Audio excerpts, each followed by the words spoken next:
y con el quórum reglamentario se inicia la sesión. Se pone en observación las actas de la sexta sesión correspondiente a la segunda legislatura ordinaria del periodo 2012-2013 y de la sesión de la legislatura extraordinaria del mismo periodo anual, así como las actas de las sesiones de instalación y solemne celebradas los días 27 y 28 de julio de la presente legislatura, respectivamente. Si ningún congresista formula observaciones, se darán por aprobadas. Han sido aprobadas. Sí. La Presidencia saluda a las hermanas ciudades de Huánuco y Arequipa y han solicitado brevemente la palabra a los congresistas Gutiérrez y Cuculiza. Se le da el uso de la palabra a la congresista Cuculiza. Sí, gracias, presidente. Efectivamente, hoy día mi tierra cumple 474 años de fundada. El departamento de los Caballeros de León de Huánuco es un departamento hermoso, bello, con un clima maravilloso. Creo que el que no conoce Huánuco tiene que ir para que vea cómo es estar cerca del cielo. Y yo me siento muy orgullosa de ser huanuqueña y sobre todo de ser del pueblo tan lindo que es Tomaiquichua. Por eso a todos mis paisanos, tanto de Huánuco como de Tomaiquichua, a ellos mis felicitaciones y que trabajen duro por el departamento. Lo mismo le pido a los congresistas huanuqueños que nos juntemos para trabajar por Huánuco, porque en verdad Huánuco necesita mucho apoyo del gobierno, especialmente en lo que son infraestructura de carreteras, postas médicas, colegios. Hay poblados como el de Chusqui que no tiene un colegio, que no tiene agua y desagüe. Entonces todas estas cosas tenemos que verlas para el progreso de Huánuco. A ellos todo mi cariño y a Tomaiquichua que la pasen bien. Gracias, presidente.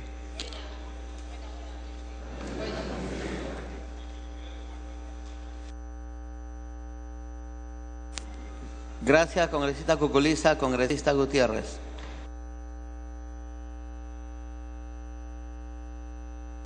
Muchas gracias, señor presidente. Muy brevemente, trayendo como colación lo expresado por la congresista Cuculiza, hoy es un día importante en la historia del Perú, porque sin duda se trata de recordar la fundación española de la ciudad, la muy noble y muy leal ciudad de León de Huánuco, de los Caballeros del Perú. Y ciertamente una ciudad que pasando y a puertas de cumplir 500 años, merece el espacio importante en este escenario político, su reconocimiento. Tal es así, señor presidente, que hoy, aunado al festejo, también los retos del futuro nos ponen en vanguardia para hacer de Huánuco una ciudad próspera, como siempre lo fue. Muchas gracias, presidente. Congresista Tubino.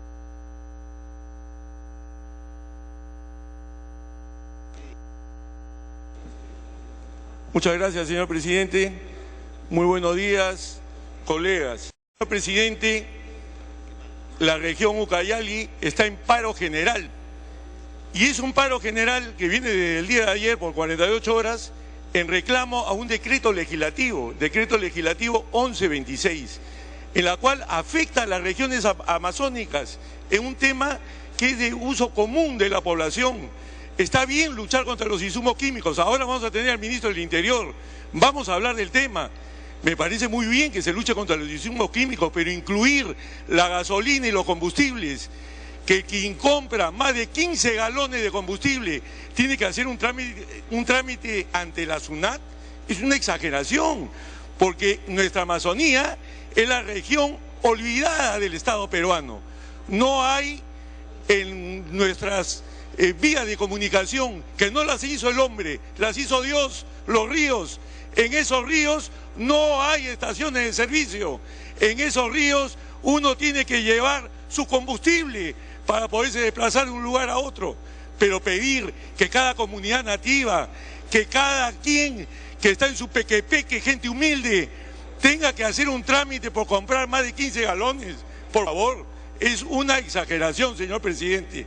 Espero que se escuche el clamor del pueblo ucayalino en este reclamo justo que afecta el desarrollo socioeconómico de una de las regiones más pujantes de nuestro país. Muchas gracias, señor presidente. Se encuentra en los salones de la presidencia el ministro del Interior, señor Wilfredo Pedraza Sierra, quien concurre al Congreso de la República para dar respuesta a los pliegos interpelatorios admitidos en la sesión del 1 de agosto del 2013, contenidos en las mociones de orden del día 7331 y 7390, haciendo la salvedad que, conforme al artículo 51 del reglamento del Congreso, la presidencia ha determinado que la sesión sea pública. Con dicho fin, se le va a invitar a ingresar a la sala de sesiones. Se suspende la sesión por breve término. Sí. Bien, como lo ha anunciado el titular del Legislativo, el congresista Freddy Otárola, va a hacer su ingreso al hemiciclo principal el ministro del Interior, Wilfredo Pedraza. Debemos mencionar que son en realidad en total 40 las preguntas que va a responder el ministro del Interior. La moción 7390 se refiere, pues, esta contiene 8 preguntas para el ministro y esta que tiene que ver con las acciones que ha adoptado su despacho desde el inicio de su gestión para mejorar la seguridad en los establecimientos penitenciarios en general. De igual manera, para que diga qué acciones ha adoptado su despacho a partir de la fuga ocurrida el día miércoles 12 del presente mes en el penal San Pedro para prevenir que se repitan tan lamentables acontecimientos en dicho establecimiento penitenciario. De igualmente, para que responda por qué los reclusos que participaron en la fuga de ese día no estaban esposados una vez concluida la diligencia judicial. Bien, ya hizo su ingreso el ministro del Interior al hemiciclo principal, se acerca pues a la bancada de gobierno a saludar a los parlamentarios.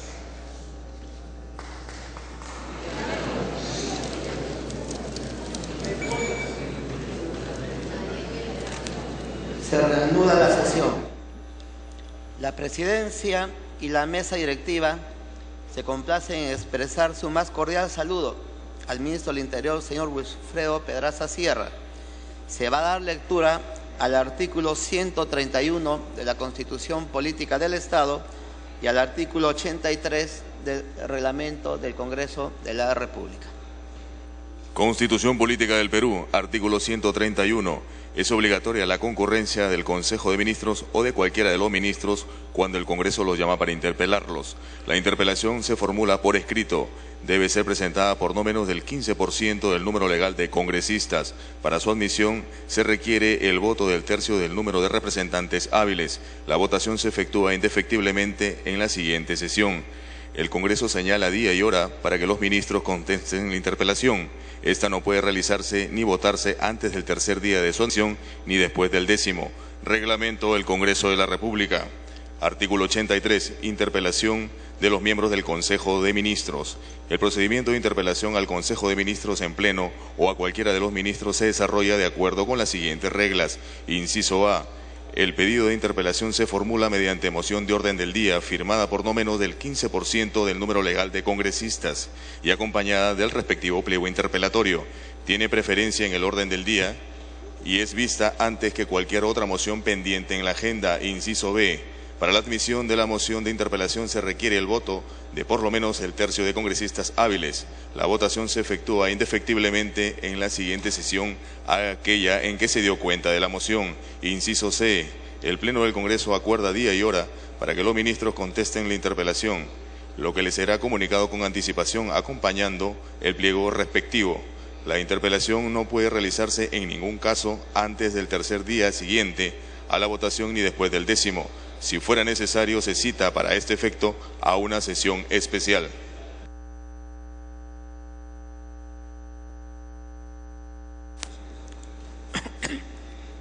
La metodología a seguir en la presente sesión será la siguiente. El relator leerá cada una de las preguntas contenidas en los pliegos interpelatorios, la que inmediatamente será respondida por el ministro del Interior. En esta etapa, señor ministro, no se conceden interrupciones. conforme a lo acordado por el Consejo Directivo en la sesión del 9 de agosto, el tiempo para el presente debate tendrá una duración de 2 horas, distribuido proporcionalmente entre los grupos parlamentarios de la manera siguiente: Nacionalistas Gana Perú, 40 minutos; Fuerza Popular, 33 minutos; Perú Posible, 9 minutos; Acción Popular Frente Amplio, 9 minutos; Solidaridad Nacional, 8 minutos; Unión Regional, 8 minutos; PPC-APP, 6 minutos; Concertación Parlamentaria, 6 minutos. Haciendo la salvedad que por la importancia del tema, esta mesa va a ser flexible a efectos de que no se corte el debate. Para tal efecto, se solicita a los portavoces de los grupos parlamentarios que se sirvan a alcanzar a la mesa la relación de oradores en el orden y por el tiempo en el que harán uso de la palabra. Relator, dé lectura a la primera pregunta contenida en el pliego interpelatorio. Pliego interpelatorio al señor Ministro del Interior. Pregunta número 1. En relación a la denuncia formulada con fecha 28 de enero de 2012 por parte del periodista Eduardo García, jefe de la Unidad de Investigaciones de ATV Noticias, respecto al seguimiento a su equipo periodístico, ¿cuál es el resultado de las investigaciones realizadas por su sector? Señor Ministro, tiene el uso de la palabra para contestar. 8 minutos. Muchas gracias, señor presidente. Mi saludo a su mesa directiva y mi saludo también a los señores congresistas presentes. Con relación a la pregunta, señor presidente, el 28 de enero del año 2012, el sector interior estaba a cargo de otro ministro. Indagada y buscada la información respecto al contenido de la pregunta, se ha concluido que a través de la Dirección General de Inteligencia del Ministerio del Interior, esa indagación resultó que no se había efectuado ningún seguimiento a un equipo periodístico del periodista Eduardo García. Esa fue la conclusión efectuada en ese ámbito, señor presidente.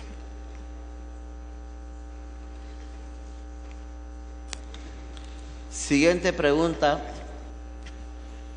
Pregunta número 2. En relación a la denuncia formulada el 9 de junio de 2013 por el programa periodístico Cuarto Poder, ¿cuándo y cómo tomó conocimiento de la intervención policial a la agente de inteligencia Wendy Paola Toro González? Inciso A. Si se le informó oportunamente, ¿qué medidas tomó inmediatamente? ¿Comunicó de este hecho al primer ministro? ¿Qué sanciones aplicó frente a las irregularidades detectadas? Inciso B. Si no fue informado, ¿por qué no estuvo al tanto de un hecho tan grave? ¿No tiene el control de su sector? ¿No le parece una falta grave que el director de inteligencia de la PNP no le informara que un agente de inteligencia fue descubierta y que hubo incluso una suplantación de identidad? Señor Ministro.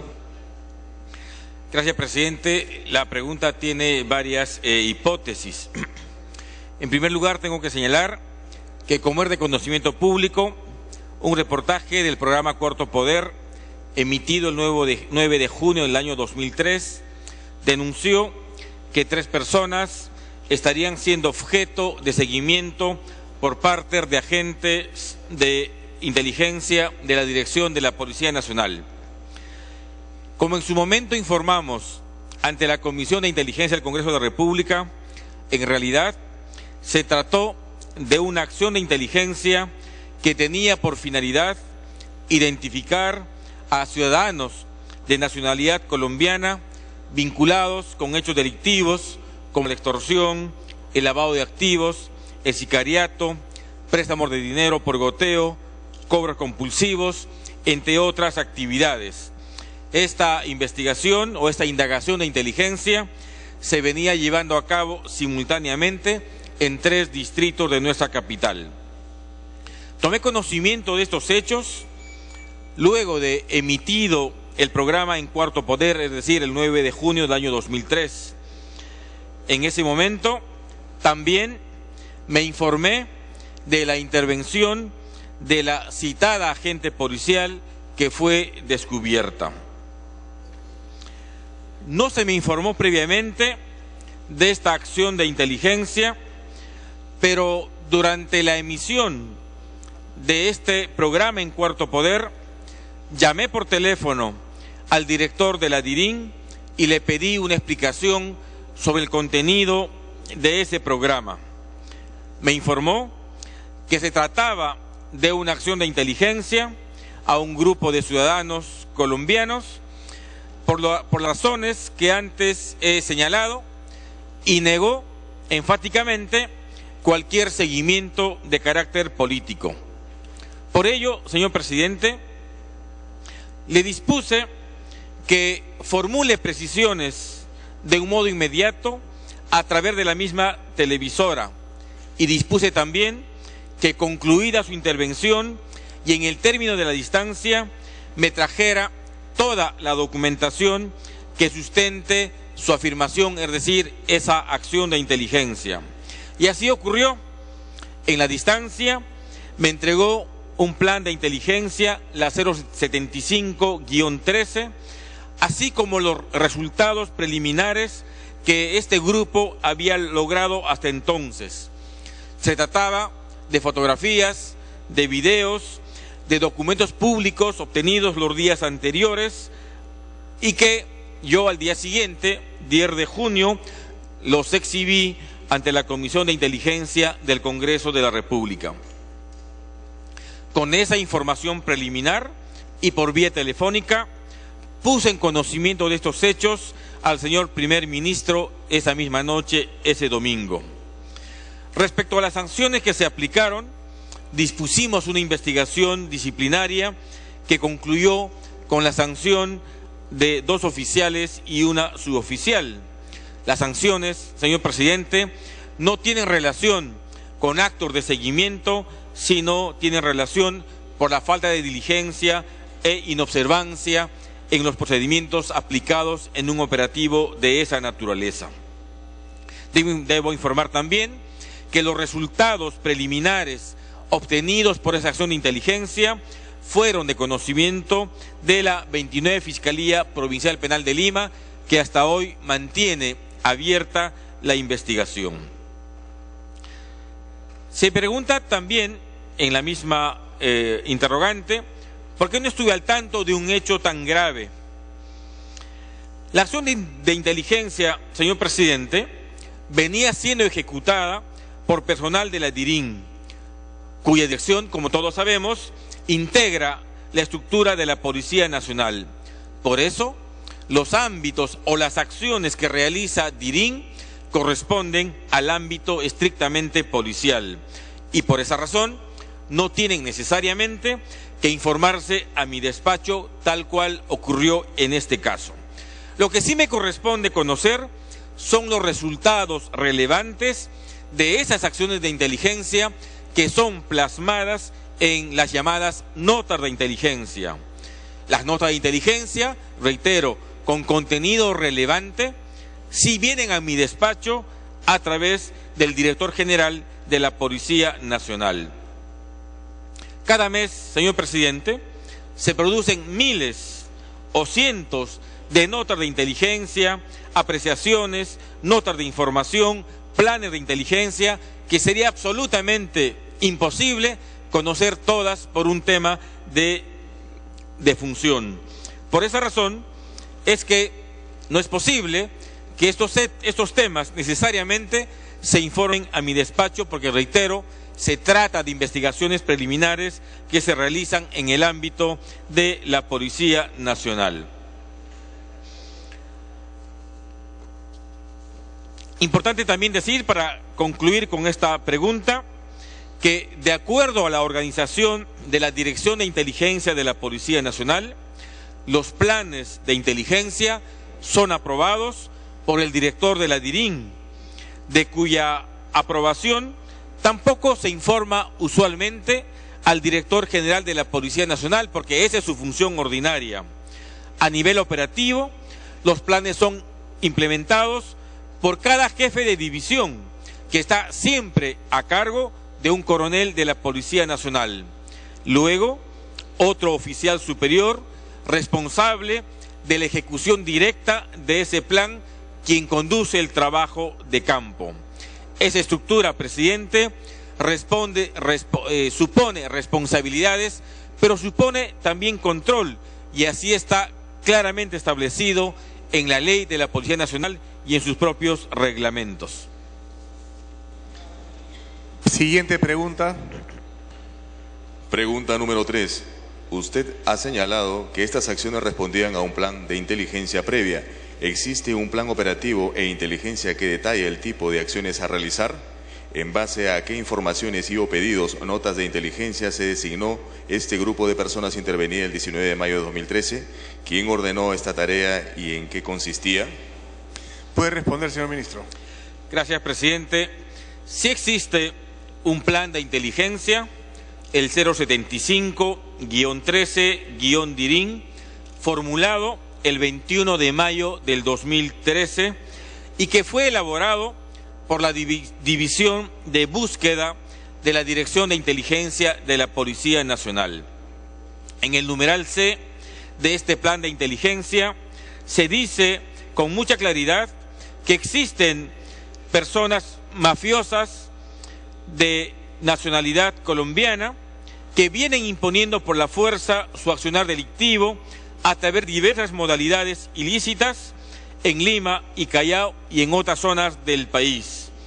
Se dice también que en los últimos meses se había logrado capturar a más de 30 personas de esa nacionalidad, entre sicarios, clonadores de tarjetas, tenderos, robacasas, extorsionadores, marcas, prestamistas, etcétera, todos vinculados lamentablemente con esa nacionalidad.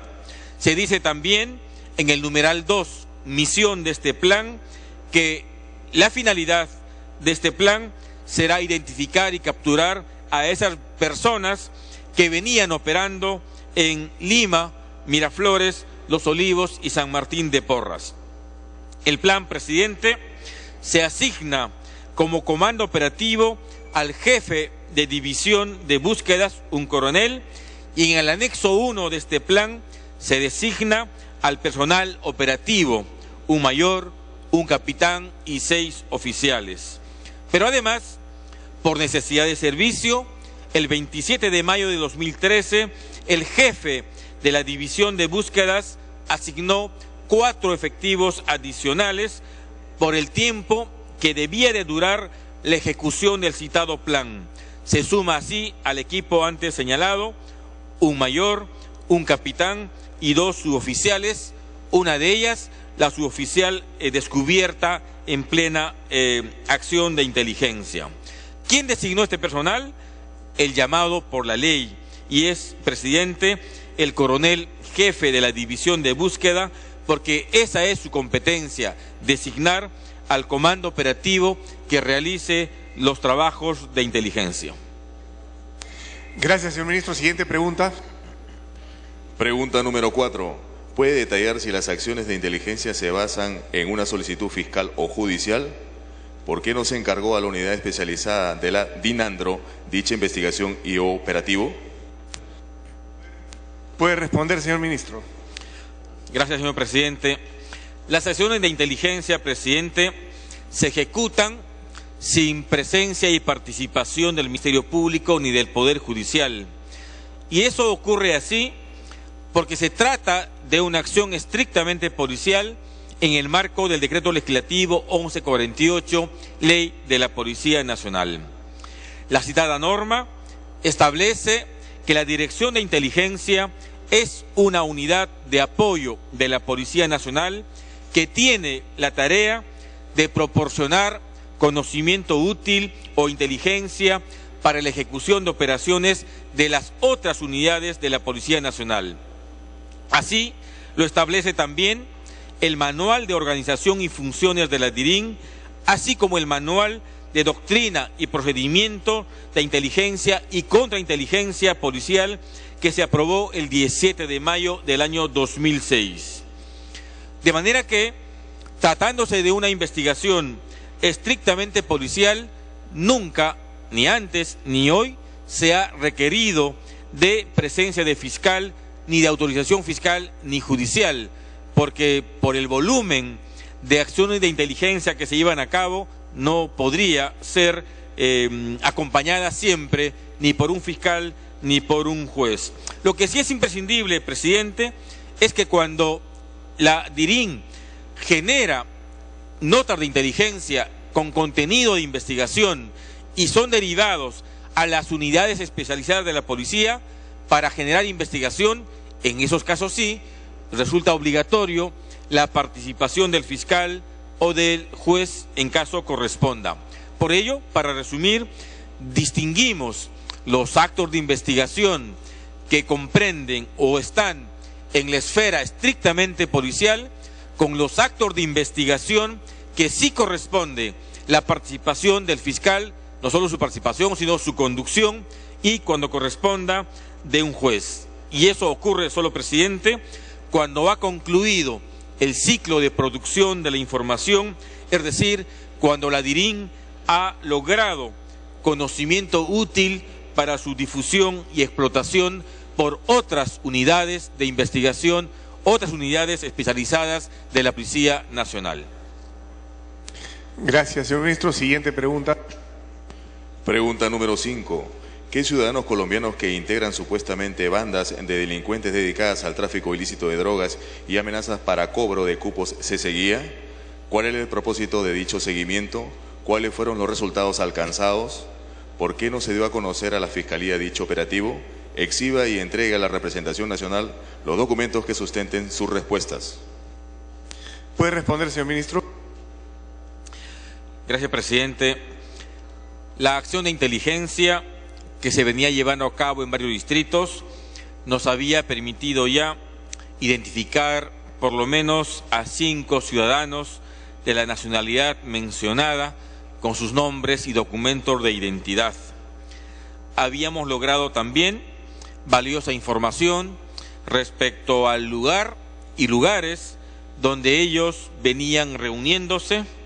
Habíamos identificado a los principales personajes, identificamos sus medios de transportes, la identificación de esos medios de transportes, los titulares de esos medios de transportes, así como habíamos logrado obtener diversa documentación de carácter pública que nos ilustraba una metodología: comprar vehículos de transporte, extraviar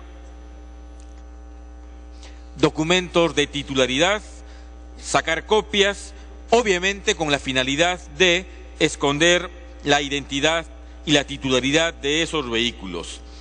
Esa información, presidente, como antes hemos señalado, la pusimos a disposición de la Comisión de Inteligencia, pero también la pusimos a disposición de la 29 Fiscalía Provincial de Lima. Quiero decir también que en la zona de trabajo circunscrita al Parque del Amor en Miraflores no obtuvimos nada porque habíamos comenzado escasamente 2 días en el trabajo, se tenía la información por fuente humana que tenía que producirse una reunión entre 2 o 3 personas. Esas personas no llegaron hasta que se interrumpió la acción de inteligencia y por eso es que, como es natural, no tenemos registro gráfico porque el encuentro que se pretendía identificar nunca se produjo. Yo hago entrega, presidente, la información, los documentos, tal cual se solicita en la pregunta, que se había logrado colectar hasta cuando interrumpimos esta acción de inteligencia. Muchas gracias. Siguiente pregunta. Pregunta número 6. ¿Qué refieren las notas de inteligencia sobre el incidente ocurrido el 19 de mayo? ¿Qué informó la agente Wendy Paola Toro González? Puede responder, señor ministro. Gracias, presidente. Luego de los hechos del 29 de mayo del 2013, cuando ocurre el incidente con la agente de inteligencia, el grupo operativo, su responsable, formuló un informe dando cuenta que uno de los agentes de inteligencia había sido intervenido por el Serenazgo y la policía. Una intervención producida a solicitud de un ciudadano vecino aparentemente de la zona. En el informe, presidente, se señala que se procedió a levantar esa actividad, la actividad de inteligencia, y estimaron que con esa acción se había quedado por superado el incidente después de la identificación de la agente descubierta. De manera que lo que refiere este informe es que, producida la información y la identificación del agente, se decidió levantar esa actividad en esa zona de trabajo. Gracias, ministro. Siguiente pregunta. Pregunta número 7. ¿Por qué la agente Wendy Paola Toro González señaló que estaba realizando un seguimiento a obreros de construcción civil y luego el director de inteligencia de la PNP la contradijo al indicar que se trató de un seguimiento a 5 colombianos?